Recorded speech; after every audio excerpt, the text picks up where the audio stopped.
1.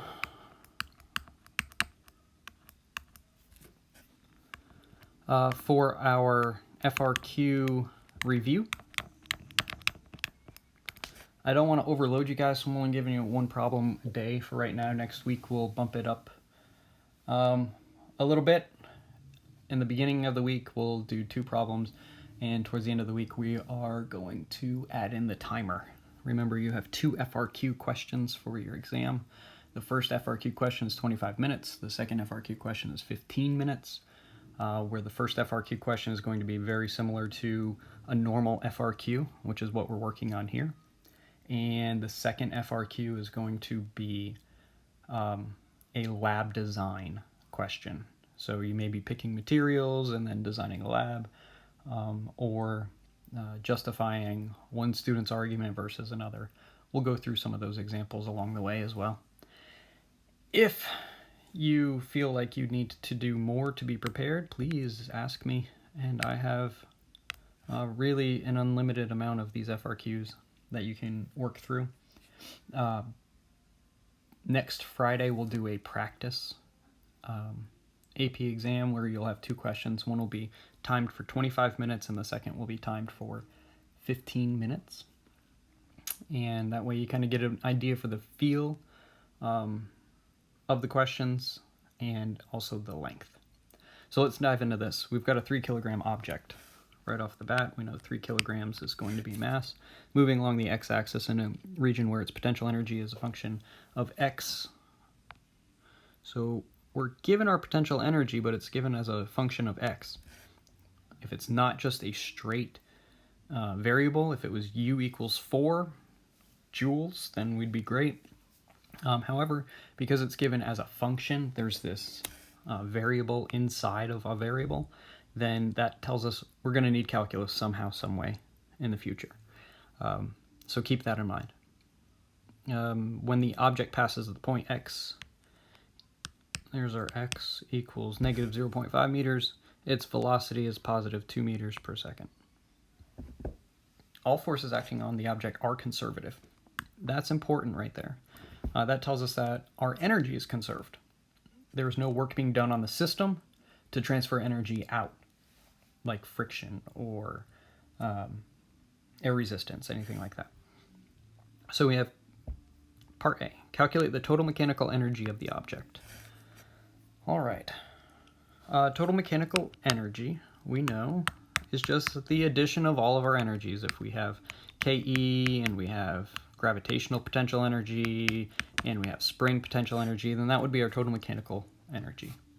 That's not the case for this situation. Instead, we only have, go back to the problem, we've got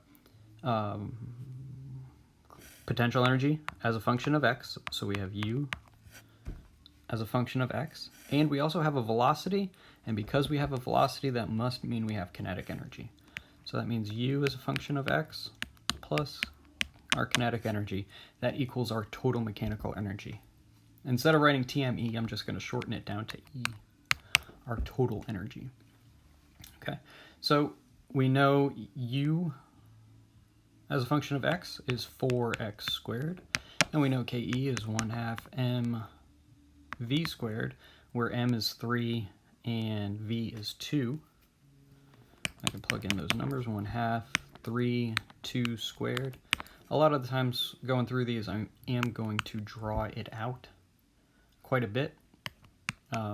If you can shorten it, please shorten it. All right, so we have negative 0.5 squared. So 0.5 squared, I know that's going to be 0.25. And so that's 4 quarters, that's $1. And then we have half of 3 times 2 squared, so we have 2 squared is 4. And then times half of 3 is 1.5. Half of that's going to give me 6. 4 times 1.5. So 1 plus 6. Total energy for the system is 7 joules. Okay. Part B. Let's go back and read the question. Calculate the x-coordinate of any points at which the object has 0 kinetic energy. Okay, well, in this situation, we have come up with an equation that's going to be very useful. for us in the second part. All we're going to do is just change this kinetic energy to 0 and then figure out what is our x coordinate. So we're looking for x. So let's do that. E equals u of x plus ke, where ke is 0, so we don't care about that. So we know this is 4x squared equals 7 from the previous. And we're going to divide out 4. Divide out 4, we have 7 divided by 4. You can plug that in a calculator and get an answer.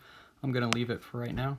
And then we have an x squared. We're just looking for x though, so we take the square root of both sides, and we get x equals square root of 7 over 4, or x is about 1.3-ish, 1.4 maybe. I don't know. We're going to go with x 1.3 plus or minus 1.3. I'm using plus or minus because it's a square root. Okay, so that's it. That's B. Nice and easy. Part C. Let's see. Calculate the magnitude of the momentum of the object at x equals 0.6. So we have a new x coordinate. X is now equal to 0.6, and we're looking for momentum. Well, we know momentum is just mass times velocity, right? Nothing crazy there. We have our mass. Do we have a velocity? We do have a velocity, but that velocity is when we are at x equals negative 0.5, right? So when the object passes the point x equals negative 0.5, its velocity is it's positive 2 meters per second. So we can't use that velocity. So first thing we've got to do is find our velocity. Well, lucky for us, we have created this equation here, which has a velocity in it.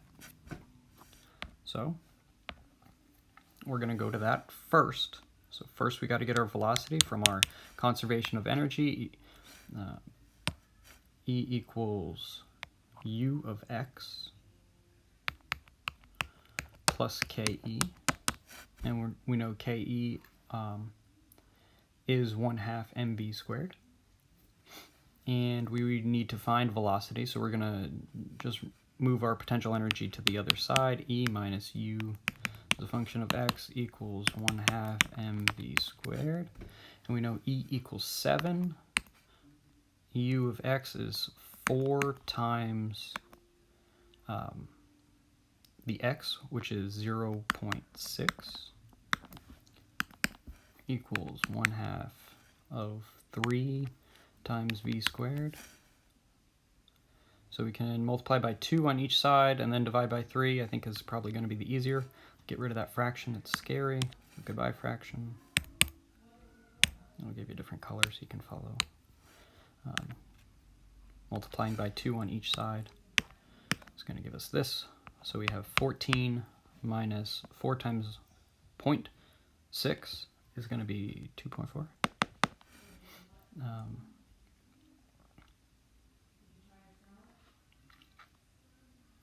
2.4 times 2 is going to be 5.56 equals 3v squared divided by 3 from all of that, and then take the square root because it's v squared, so 3's go away, take the square root of all of that mess, and we're going to get v equals 1.92 meters per second.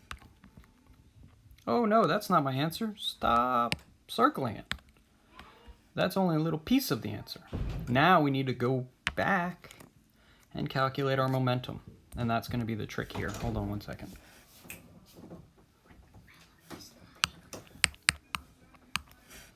P equals mv.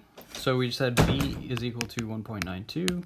And then our mass is going to be equal to 3. And there we go. That's all we've got to do. P equals 5.8 kilogram times meters per second is the unit for momentum, because kilogram times meter per second. Sorry if that is slowing it down too much, but it's been a while since we've been together.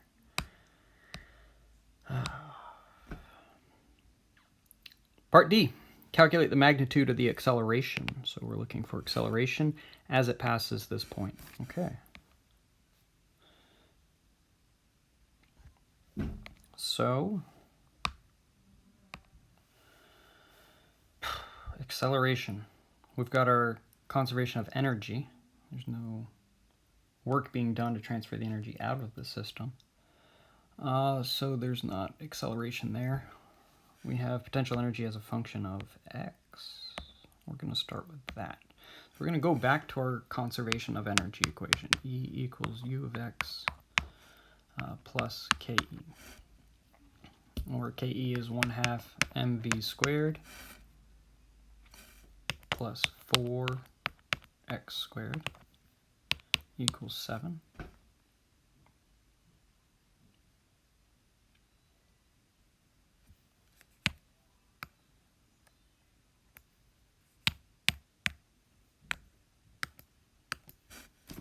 Very funny.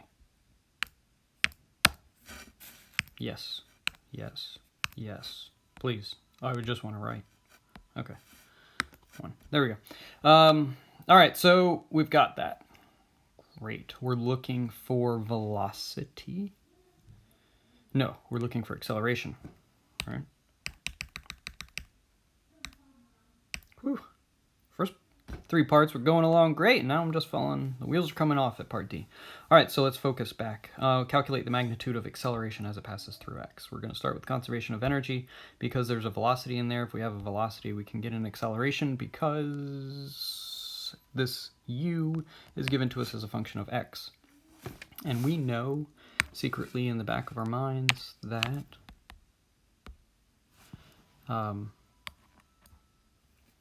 velocity, derivative of velocity with respect to time, gives us our acceleration. So we can, if we can get our v separated as a function, then we can take the derivative of that function with respect to time and then get an acceleration. And that's kind of where we're going to go here, just so you know how we're going to get there. So I told you, because u of x is given to you as a function, that means calculus is going to come into play. All right, so let's get to it. I'm going to subtract out negative 4x or minus 4x squared from each side, and I get 7 minus 4x squared equals 1/2 mv squared. And then I'm going to get rid of that fraction there, multiply by 2 on each side, and I'm going to get 14 minus 8x squared equals mv squared. Now next, you would probably normally just divide out m, and then you'd probably, your gut instinct, if your calculus was a little shaky or it's been a while, you would probably just take the square root of v and you'd say, there you go, plug in x as 0.6. There you go, there's your answer. But that's not it. Remember, we're looking for acceleration, and acceleration is the derivative of velocity with respect to time. Well, we have an x variable on the left side and we have a v variable on the right side. Both of those things have a differential value. So if we take dx with respect to time, that gives us a velocity. So what we can do is take the time derivative of each side. So differentiate the left side with respect to time, and then differentiate the right side with respect to time. And when we do that, we're going to end up with an acceleration on our right side and a velocity on our left side. Okay, because it's x squared and it's v squared. These are variables, and they happen to have exponents in there to make it more obvious that we need to use calculus here. If you're wondering what calculus is, at this point, hop on there to Khan Academy, refresh, go through all of the videos that you need to that we have watched, anything that's been assigned to you. All right, so let's go ahead and take the derivative